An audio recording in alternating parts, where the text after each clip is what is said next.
Welcome back, everyone. This is the India versus England post show at Sports Tiger, and of course, again today I have with me Monty Panesar to analyze what all happened in day two of the fourth test at Motera.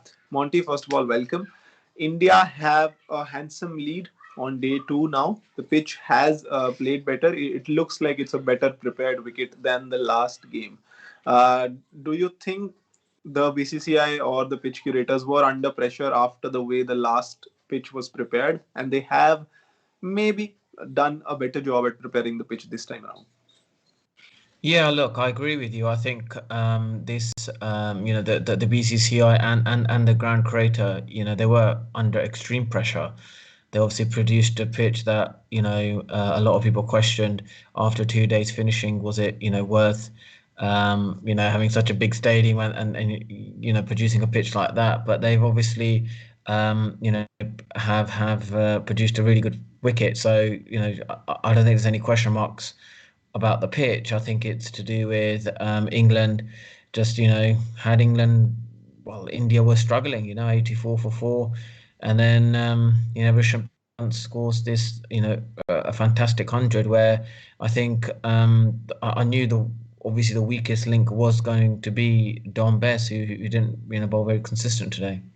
He did not rank full tosses, so many full tosses, bowling umpteen full tosses on a pitch that might assist you a little. He didn't even give the ball a chance to spin a lot of times. But Rishabh Pant, Monty Panesar, what a superstar he is. Behind the stumps, his chatter is lovely, and he's become a better keeper as well. He's improved so much. He's catching the ball well. He's going down well. The gloves are in a better position, and he's batting. He's improved a lot. It seems in keeping as well, and the way he's made a comeback after being dropped. A few months ago, he was dropped from the T20 side. He was dropped from the one day side, and he wasn't first choice in Test cricket. The way he's made a comeback after that, it's absolutely incredible, isn't it? Yeah, it's been brilliant. The seeing how his keeping has improved, and also, again, the way he bats. I think he bats with his instincts, and he's just, India were in big trouble when he came out to bat, and he really sort of assessed the conditions well, and played out, the likes of Jimmy Anderson really well when he was bowling so well. Definitely, I think. And as you talk about Jimmy Anderson, one more question crops up there. I think in the last match, England failed to read the pitch correctly because they played three seamers and just one spinner in the form of Jack Leach. They did the exact opposite this time around. I don't know if they imposed their faith in Ben Stokes because they just played one seamer in the form of James Anderson. I personally think they overcompensated by playing Dan Lawrence in place of Jofra Archer. Should they have played an extra seamer? Because the way Ishan Sharma and Mohammad Siraj bowled on this pitch, it did look like there was something on offer for the seamers as well. It was moving laterally. There was some movement consistently of the pitch, some variable bounce as well, as we saw with the wicket of Virat Kohli while Ben Stokes was bowling. Should they have played another seamer along with James Anderson? Well, I think that when that last session when I think Ben Stokes was looked quite exhausted, and they could have done with that extra seamer, but then Dan Lawrence batted really well at seven. I think he should have been at top of the order. I just they could have just not actually. I didn't have Johnny Bairstow to play at the start of the match, and I think they could have gone with an extra seamer there. In the likes of Jofra Archer, but who has actually couldn't play because he was injured. So they could have brought in someone else. But it was a great effort from England. I think people kind of question them and they think this is not a great England team, but they seem to find a way of getting themselves back in the game. And there was a situation where actually they could have bowled India out for under 200. But I guess that's where that extra bowler would have been, useful for England. For sure, I think that extra bowler was needed because Ben Stokes was looking absolutely stoked in that last session. He did give all of what he had, and that was brilliant to see. I think scored 55 with bat, 107 balls, and now came back with ball in hand and did his absolute best. I think it was brilliant to watch. Let's move on to the best tweets of the game and let's see what the fans have to say. Down the track says an engrossing day of Test cricket. The pendulum swung both ways. The first half of the day belonged to England with Anderson and Stokes bowling brilliantly. The second half was all India, with Pant and Sundar striking a remarkable partnership under pressure. Another question crops out of this tweet, Monty. We saw yesterday in India were 24 for 1 in 14 overs. And again, when India came out to bat, Rohit Sharma was very cautious. His strike rate was pretty much on the lower side. We don't see that much. Every batsman who was coming in was trying to be a bit cautious until they got set. Do you think it was the bowling, the accurate bowling by England, or was it a plan by the Indian batsmen to first get set and play out balls, weather the storm, and then score some runs? Because the run rate was a bit on the lower side when Rohit Sharma, along with the other batsmen, were batting. Yeah, look, I think it was really good bowling at the start from England. There's a huge, obviously, reliance on Jimmy Anderson, and yeah, there was a really good passage of play between Jack Leach and Jimmy Anderson. They both bowled, really well. But I think the question for me was, Joe Root, taking bowling with that new ball.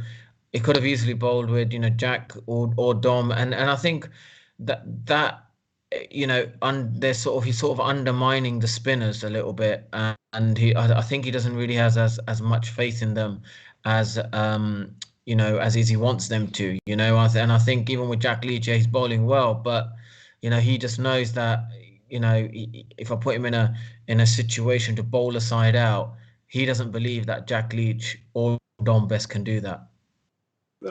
Dom Best for sure was a bit inconsistent. Couldn't hold that one end, couldn't hold that one line or length for long because he bowled so many full tosses and was straying consistently. Jack Leach was a bit more accurate, but still, I think they'd need a lot more work if they want to reach the level of the Indian spinners, maybe because Indian spinners were far more accurate, I think, than the England spinners. Let's move on to the second tweet. Suranjan Mohanty says India versus England, excellent batting by Rishabh Pant, brilliant comeback to a flourishing career after having gulped the initial criticism. Well done, fantastic support from Washington Sundar, fearless young India. England feeling the heat of the weather and the game. Washington Sundar as well, Monty, looks really good technique wise, gets to the pitch of the ball, looks very decisive, and also he's very committed, whether it's on the back foot, whether it's on the front foot. Lovely technique, I think. Bat flow is also very nice, especially his offside play. All left-handers look elegant, and so is Washington Sundar. How impressed have you been with this young guy? Yeah, look, I think Washington Sundar, he's there, I think, more for his batting than his bowling. And he batted really well. He expressed himself, and I think both of them and Rishabh Pant, young cricketers, kind of like it's refreshing to see how India, any sort of difficult situation, they seem to get themselves out of it. And that's something again, is what India believe. They believe that they can find a way of getting themselves, and I think that's the reason they play that extra batsman in Washington Sundar and the bowling, because if they get in a tricky situation, they know they've got still quite a strong middle order, lower order there. Um, so I think that's why it just justifies Washington Sundar's selection. Absolutely. I think even if he's used as the extra spinner, his batting also comes into play, and it's really more than handy, of course. Let's move on to the scorecard. If you missed day two, India 294 for 7 after playing out 94 overs. They lead by a good amount, 89 runs. Let's move on to the scorecard. Shubman Gill, another duck for him. Lots of people knocking on the doors of that opening spot. Uh, some quarters are saying Shubman Gill might be a better middle order player, maybe at number 4 or number 5. What do you think? Is opening the best slot for him? Because he does look like an opener. He has that instinct of playing the hard new ball. But some people are saying, some experts are saying he should play in the middle order. What's your take on it? Yeah, look, I think Gill should be opening the batting. I think he's a natural opening batsman, and just give him the games. I think that's the best way he's going to learn from that.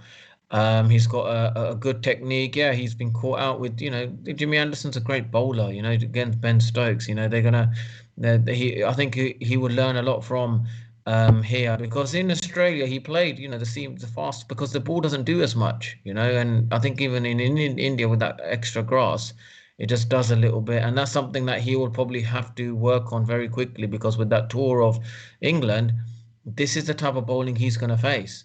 That ball jagging in, or just outside off stump swinging away, like a Jinke Rahane, for example, pushing his hands at it. These are the areas I think if I was Virat Kohli or Ravi Shastri would start thinking, right, for that tour in August, this is an area that we got to get better at. I think this is the time to fill those gaps that exist in his technique and his game for that matter. And he's had a good start to his career and a tough start as well because he's played against Australia and England. His debut against Australia. Many Indian players have made their debuts against teams like Bangladesh, Afghanistan, or Zimbabwe. But Shubman Gill, at such a young age, at 21, has been given a go ahead against Australia and England. Let's move on with the scorecard. Rohit Sharma 49 of 144, as I was talking about, a bit low on the strike rate, but did bat well again. Chiteshwar Pujara again getting out to Jack Leach. Virat Kohli, another duck for him. Ajinkya Rahane getting out to James Anderson, 27 of 45. Rishabh Pant 101 of 118, 13 fours and a couple of sixes for him. Ashwin getting out early for 13. Washington Sundar, another class display from him. Akshar Patel 11 of 34. The England bowling card, maybe missing a seamer, an extra seamer. James Anderson 20 overs, 40 runs and 3 wickets. Ben Stokes 22 overs, 73 runs and a couple of wickets for him. Jack Leach also getting a couple of wickets. Dom Bess, bit expensive, 15 overs, 56. And Joe Root also bowling 14 overs, giving away 46 runs. Last question to you, Monty. In particular, what does Dom Bess need to do better to constrain the Indian batsmen? And overall, what can the English bowling attack do to bundle out India quickly? Well, I think he's sort of fighting within himself rather than just thinking about, don't worry about the ball, don't worry about how it's coming out. Just think about, how am I gonna, get the batsman out? How's my line and length? And I think at times I think he releases it a bit too early, and that's probably in his action where he's trying to, miss. I think his action slightly missed timing. Maybe his either a shoulder or hip going through a bit too quick, which is probably his brain is thinking, oh, my bowling arm is at 12 o'clock, but is actually still behind.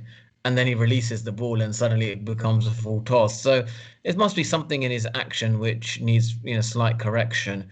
But this is that sort of difficult time. I've been there in Test cricket where, you want the Test to finish because I'm not bowling very well, but he needs to just find some sort of a way, to think, right, that I could play an important role, maybe in the second innings. I've got to just have a chat with the coach, go, in the morning when I'm having a bit of a bowl, just work out, how am I going to get that ball consistent, and that's it.